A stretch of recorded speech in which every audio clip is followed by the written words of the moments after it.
இயேசு உங்களை நேசிக்கிறார். பிரியமானவர்களே, இந்த நாளில் ஆண்டவர் நம்மளோடு பேசும்படியாய் வேதத்திலிருந்து 2 வசனங்களை கூட வாசித்து ஆண்டவர் நம்மளோடு பேசுகிற வார்த்தைகளை பார்ப்போம். அது 2 கொரிந்தியரின் புஸ்தகம் 4வது அதிகாரம் 17வது வசனம் 18வது வசனம் இப்படியாக சொல்லுகிறது. மேலும் காணப்படுகிறவைகளை அல்ல, காணப்படாதவைகளை நோக்கி இருக்கிற நமக்கு அதிசீக்கிரத்தில் நீங்கும் லேசான நம்முடைய உபத்திரவம் மிகவும் அதிகமான நித்திய கன மகிமையும் உண்டாக்குகிறது. ஏனெனில் காணப்படுகிறவைகள் அநித்தியமானவைகள், காணப்படாதவைகளோ நித்தியமானவைகள்.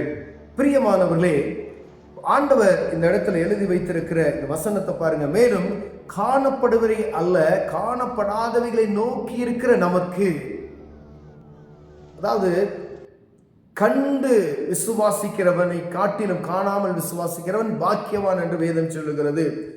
அதுல ஆண்டவருடைய பிள்ளை நம்ம தேசத்துல இருக்கக்கூடிய நம்ம ஆண்டவரை அறிந்து கொண்டு விசுவாசத்துல உறுதியாக்கப்பட்டோமே, நம்ம பாக்கியவான்கள் என்று சொல்லலாம். பிரியமானவர்களே, நீங்க ஆண்டவரை விசுவாசிங்க. யாரோ உங்களுக்கு ஆண்டவரை பத்தி சொன்னாங்க, சர்வ வல்லமையுள்ள தேவன் என்று புரிந்து கொண்டீங்களா, நம்ம பாக்கியவான்கள். அதே போல ஆண்டவர் சொல்கிறார், ஏதோ ஒரு காரியத்திற்கு நாம் ஆண்டவரை நோக்கி பார்க்கிறோம். இந்த உலகத்தில் காணப்படுகிற இந்த அநித்தியமான காரியங்களுக்கு அல்ல, காணப்படாதவைகளாய் இருக்கிற அந்த பரலோக மேன்மையின் காணும்படியாய் நாம் என்ன செய்கிறோம், அதற்கான காரியங்களை நாம் எடுத்து வைக்க ஆண்டவர் அதை தான் சொல்லுகிறார். அது சீக்கிரத்தில் நீங்க இந்த லேசான உபத்திரவம், இந்த பூமியில காணப்படுகிற இந்த உபத்திரவம் இப்படிப்பட்டதான காரியங்கள் லேசா தான், ஆனா மிகவும் அதிகமான நித்திய கனமகிமை அதனால உண்டாயிருக்கும் என்று ஆண்டவர் சொல்லுகிறார். பிரியமானவர்களே, இந்த உலகத்துல நாம் இருக்கும் பொழுது அநித்தியமான காரியங்களுக்கு நாம் அலைந்து தெரியாதபடிக்கு உங்களுக்கு உணவு தேவை, சில காரியங்கள் நமக்கு தேவையானவைகளே அல்ல உண்டு, அவைகளை அது நம்ம எடுத்துக்கொள்வதனால தவறு அல்ல. ஆனாலும் அதுவே நாடி ஓடி தேடாதபடிக்கு இந்த உலகத்துக்கு உள்ள காரியங்களை காட்டிலும் மேலானவைகளையே நாடுபடியா ஆண்டவர் விரும்புகிறார். ஏனென்றால் காணப்படுகிறவைகளை ஏனெனில் காணப்படுகிறவைகளை அநித்தியமானவைகள், காணப்படாதவைகளோ நித்தியமானவைகள். நமக்கு கண்ணுக்கு தெரியாத ஒரு காரியத்துக்காக நாம் இப்பொழுது நாம் பிரயாசப்படுகிறோம் பார்த்தீங்களா, அது நித்தியமானவைகள், அதுதான் நிரந்தரம், அதுதான் பெர்மனன்ட் என்று சொல்லப்படுகிறது. இந்த பூமி ஒரு பெர்மனன்டான ஏரியா, ஒரு இடம் கிடையாது.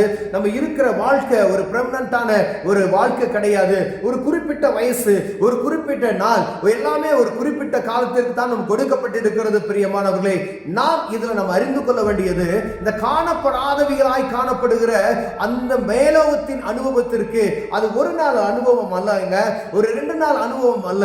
இல்ல இந்த பூமியில நமக்கு கொடுக்கப்பட்ட ஒரு 50 வருஷம், 60 வருஷம், 70 வருஷம், பலத்தின் மிகுதியால் 80 வருஷம் என்று சொல்லப்படுகிற இந்த ஆயுசு நாட்களை போல அல்ல, ஆண்டாண்டு காலமாக சொல்லப்பட்டு இருக்கிற அந்த நாளை குறித்து தான் ஆண்டவர் சொல்லுகிறார். ஐயா, உனக்கு பூமியில கொடுக்கப்பட்ட நாட்கள் மிகவும் குறைவான நாட்கள். இந்த பூமியில நீ எப்படி வாழ்கிற என்பதை பார்த்துதான் அந்த நித்தியமான இடத்திற்கு நீ கடந்து செல்ல முடியும்.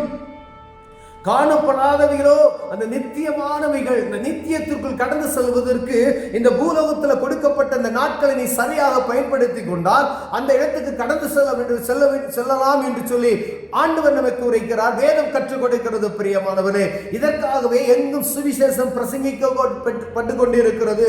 ஒரு மனிதனை கெட்டு போகாதபடிக்கு நித்திய ஜீவனை பெற்றுக்கொள்ள வேண்டும் என்கிற ஒரே நோக்கத்துக்காய் இயேசு கிறிஸ்துவின் இரத்தம் சகல பாவங்களை நீக்கி மனிதனை சுத்திகரிக்கிறது என்ற வார்த்தையை ஒவ்வொருவருக்கும் நாம் அறிவித்துக் கொண்டிருக்கிறோம். பிரியமானவர்களே, காணப்படுகிறவைகளை அல்ல, காணப்படாதவைகளை நோக்கி இருக்கிற நமக்கு அது சீக்கிரத்தில் நீங்கும் லேசான நம்முடைய உபத்திரவம் மிகவும் அதிகமான நித்திய கனமான மகிமையாய் இருக்கிறது என்று சொல்லப்படுகிறது. பிரியமானவர்களே, இந்த உலகத்துடைய காரியங்களை காட்டிலும் மேன்மையான ஒரு அனுபவம் பாருங்க. ஆண்டவர் எவ்வளவு மேன்மையான ஒரு இடத்துக்கு நம்ம அழைத்து செல்வதற்கு அந்த பரலோகம் எல்லா மனிதர்களுக்குள்ளேயும் ஒரு தெய்வ நம்பிக்கை இருக்கிறது.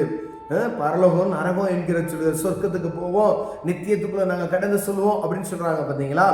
அநேக நேரங்களில் முதியவர்கள் சொல்லுகிறதை நாம் பார்க்க முடியும். இதை செய்யாத, நீ என்ன செய்வா, நரகத்துக்கு போயிடுவ அப்படின்னு சொல்லுவாங்க. இந்த காரியத்தை செய்யாத, நரகத்துக்கு போயிடுவா அப்படின்னு சொல்லுவாங்க. ஏதோ எந்த வழியிலையோ அவர்களுக்கு தெரியப்படுத்தி அவங்க ஆண்டவரை அறிந்தவர்களா இருக்கலாம், அறியாதவர்களா இருக்கலாம், மோட்சத்துக்கு போற காரியத்தை குறித்து அவர்களுக்கு தெரிந்திருக்கிறது. அப்போ மோட்சம் ஒன்று இருக்கிறது அவங்களுக்கு புரியுது. அதற்கான வாசல்கள் இங்கதான் இருக்குன்றது அவங்களுக்கு தெரியல. அதற்கான வாசல் வேதத்துல தான் இருக்குது. அதற்கான வாசல் நானே வழியும் சத்தியமும் ஜீவனுமா இருக்கிறேன், நானே வாசல், என்ன என்று ஒருவனும் என் பிதாவின் இடத்தில் கடந்து செல்ல முடியாது என்கின்ற இயேசு கிறிஸ்துவின் சத்தத்துக்கு செவி கொடுத்து நடப்போமையானால் அந்த நித்தியமான இடத்திற்கு கடந்து செல்வதற்கு நாம் தகுதியுள்ளவர்களாய் மாற்றப்படுவோம். பிரியமானவர்களே, பூமியில நாம் எப்படி வேணாலும் ராஜாவா இருக்கலாம், ராஜாவா இருக்கலாம், கோடியில மிதக்கலாம், தங்கத்துல மிதக்கலாம், வைரத்துல மிதக்கலாம், 100 மாடி கட்டடத்துல பறந்து போல எப்படி வேணா இருக்கலாம். ஆனா எல்லா மனிதனுக்கும் ஒரு இடம் உண்டு, பரலோகம், நரகம். அங்கு பிரிவினை கிடையாது. நரகம்னா அப்படிதான் இருக்கும், பரலோகனா அப்படிதான் இருக்கும். அங்க ஆண்டவரோடு ஒரு மகிமையான ஒரு அனுபவத்திற்குள் கடந்து செல்கிறது. பிரியமானவர்களே, அந்த அருவருப்பான இடம் என்று சொல்லப்படுகிற அந்த பாதாளம் எப்படி இருக்கும் அப்படின்னு சொன்னா, அங்கு எப்பொழுதும் அங்கு பற்கடிப்பும் அழுகையும் கூக்குரலும் புழுசாகாது என்று சொல்லப்படுகிற வேதனையுள்ள இந்த இடமாய் இருக்கும். பிரியமானவர்களே, நாம் இந்த பூமியில தேடி வைக்கிற ஒரு காரியம், உலகத்துல நம்ம பிள்ளைகளுக்காய் ஓடி சம்பாதிக்கிறோம், தேவைகளுக்காய் சம்பாதிக்கிறோம், அதையும் செய்ய வேண்டும். ஆனாலும் உலகத்துக்கு அப்பாற்பட்ட ஒரு காரியம், அந்த நித்தியத்துக்கு செல்வதற்கு என்ன செய்யணும்னு சொல்லி அதையும் புரிந்து அதை செயல்படுத்துவதற்கு, அந்த பரலோக ராஜ்யத்துக்குள் கடந்து செல்வதற்கு. ஏன்னா இந்த பூமியில ஒரு குறிப்பிட்ட காலம் தான் மனுஷன் வாழ முடியும். பிரியமானவர்களே, ஓடி ஓடி கஷ்டப்பட்டு லஞ்சம் வாங்கி எப்படியாவது எங்கடாவது சம்பாதித்து பணத்தை சேர்த்து வைக்கலாம் என்று சொல்லி அப்படி சேர்த்து வைப்பது நிமித்தமாய் அங்கு செல்ல முடியாது. பிரியமானவர்களே,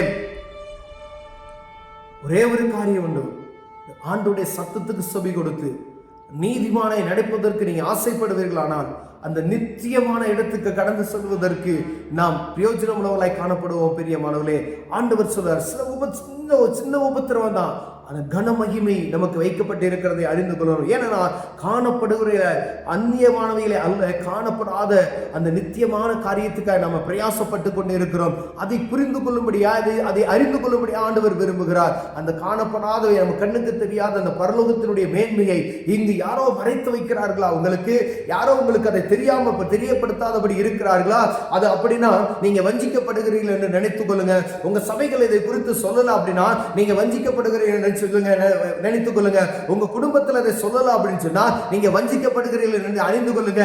எல்லாம் உலகத்தினுடைய மேன்மைகள் எல்லாம் காண்பித்து விட்டு அந்த பரலோகத்தினுடைய மேன்மையை காண்பிக்காதபடி இருப்பார்கள். ஆனால் நாம் வஞ்சிக்கப்படுகிறோம் என்பதை அறிந்து கொண்டு செயல்பட ஆண்டவர் விரும்புகிறார். பிரியமானவர்களே, காணப்படாதவைகளாய் இருக்கிற நித்தியத்தை காணும்படியாய் ஆண்டவர் உங்களோடும் என்னோடும் பிரயாசப்படுகிறார். பிரியமானவர்களே, அதற்கான காரியத்தில் நாம் செலவு பண்ணுவோமானால், அதற்காக நாம் நேரங்களை செலவு செய்வோமானால், அதற்காக ஒரு நேரத்தை பகிர்ந்து கொடுப்போமையானால் ஆண்டவர் நம்மளை அந்த இடத்துக்கு அழைத்து செல்ல வல்லமையுள்ளவராக இருக்கிறார். கண்களை மூடுவோம், ஜெபம் செய்வோம். அன்பின் தகப்பனே, காணப்படாத நித்தியத்திற்கு நாங்கள் கடந்து செல்வதற்கு இங்கே எடுக்கக்கூடிய சில உபத்திரவங்கள்ல அது கன மகிமையை தரும் என்று சொல்லி இருக்கிறீங்க ஆண்டவரே.